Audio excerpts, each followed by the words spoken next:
இன்றைக்கி நல்லா கம கமன்னு வாசனையோட நல்லா காரசாரமாக செட்டிநாடு ஸ்டைல் மட்டன் ரோஸ்ட் எப்படி செய்யுதுன்னு சொல்லி பார்க்கலாம். இதை செஞ்சு வச்சிட்டிங்கன்னா இதுக்கு மெயின் டிஷ்ஷே தேவைப்படாதுங்க. ஆனால் செய்யும் போது மட்டும் கொஞ்சம் அலர்ட்டாக இருங்க, ஏன்னா செய்யவே அப்படியே சைடில் அப்படியே காலி ஆயிடும். வாங்க எப்படி சரின்னு சொல்லி பார்க்கலாம்.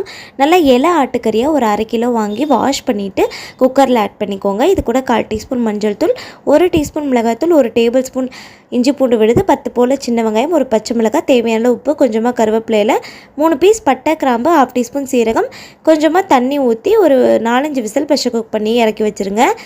இப்போ ஒரு பேனில் 3 டேபிள் ஸ்பூன் நல்லெண்ணெய், ஒரு பெரிய வெங்காயம், 10 பல்லு பூண்டை பொடியை நறுக்கி ஆட் பண்ணி நல்லா வதக்கிட்டு தேவையான அளவு உப்பு, 1 டேபிள் ஸ்பூன் மிளகாய்த்தூள், 1 டேபிள் ஸ்பூன் தனியாத்தூள், 1/2 டீஸ்பூன் கரம் மசாலா போட்டு பச்சை மசாலா போடணும். நம்ம வேக வச்சுருக்க மட்டனை இது கூட ஆட் பண்ணிக்கோங்க.